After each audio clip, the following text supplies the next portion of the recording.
कम सही मगर अब पाकिस्तान में भी सोयाबीन की काश्त के हवाले से कामयाबी के दरवाजे खुलना शुरू हो चुके हैं। पाकिस्तानी किसानों ने भी फी एकड़ अच्छी पैदावार लेना शुरू कर दी है। गुज़श्ता साल दीपालपुर के किसान ने 30 मन फी एकड़ पैदावार हासिल की और इस साल उनका प्लान 40 मन फी एकड़ पैदावार हासिल करने का है। आइए उनके पास चलते हैं, उनसे पूछते हैं कि उन्होंने ये कामयाबी कैसे हासिल की ताकि उनके खुफिया राज आप तक भी पहुंच सकें।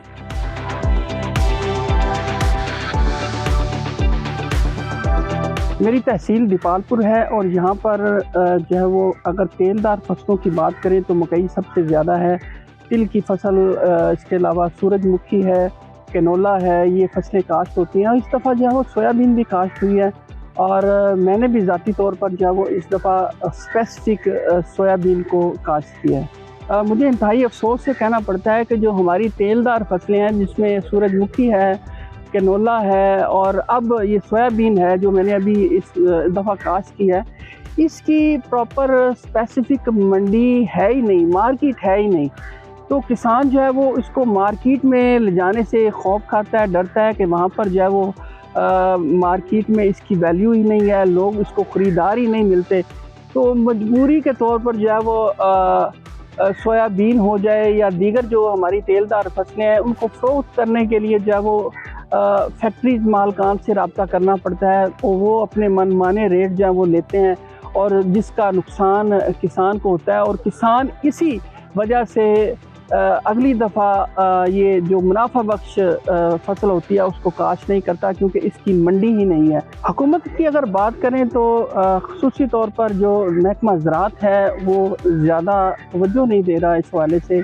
अगर मियारी बीज फ्राहम किया जाए तो इस हवाले से जो है वो काश्त ज़्यादा हो सकती है और ज़्यादा से ज़्यादा जो है वो इस हवाले से जो है वो सोयाबीन भी काश्त हो सकती है, दीगर फसलें भी काश्त हो सकती हैं जिसका ज़्यादा से ज़्यादा फ़ायदा होगा।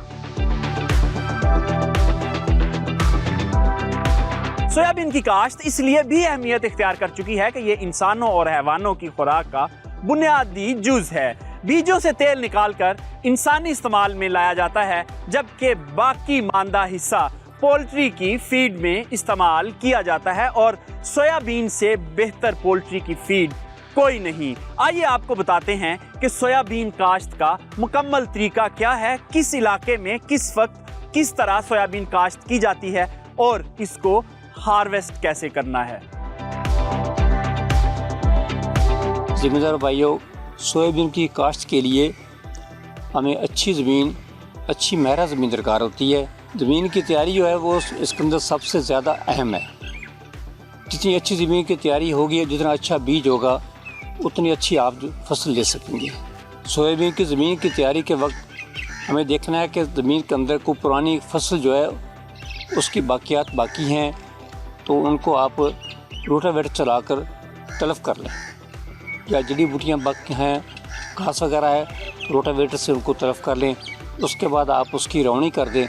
रौनी करने के बाद जब वतर आए तो उसके अंदर 2 से 3 बार हल चलाकर सुहागा दे दें। सुहागा देने के बाद अब हमने हमारी ज़मीन जो तैयार हो गई है, अब हमने क्या करना है, उसके अंदर सोइंग बेड तैयार करना हमने।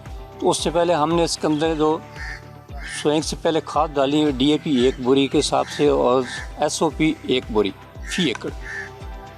तो ये खाद डाल के हम इसके बेड निकाल देंगे। मिक्स करने के बाद तो बेड के ऊपर की चौड़ाई वो 1 फुट से लेकर 15 इंच तक, यानी 12 इंच से लेकर 15 इंच तक ऊपर की चौड़ाई हो। तो उसके अंदर हमने अब सोयाबीन की काश्त करनी है। तो अच्छा बीज हासिल करने के लिए आप किसी अच्छे अदारे से रब्ता करें, वो कोशिश करें अच्छे से अच्छा बीज मिल जाए आपको ताकि उसका उगाव अच्छा हो, प्योर बीज हो। जब आप बीज लगाना हमने तो हमने क्या, उसके अंदर बेड टू बेड 1 फुट का फासला रखना है और प्लाट टू प्लाट हमने 3 इंच का फासला रखना है। काश्त करने के बाद हम इसको हल्का सा पानी लगा देंगे ताकि वत्तर ऊपर चढ़ जाए, पानी ऊपर नहीं चढ़ना चाहिए बीज के ऊपर। उसके बाद हमने जब पानी लग जाएगा इंशाअल्लाह 3 से 4 दिन या 5 दिन के बाद इसका उगाव मुकम्मल हो जाएगा।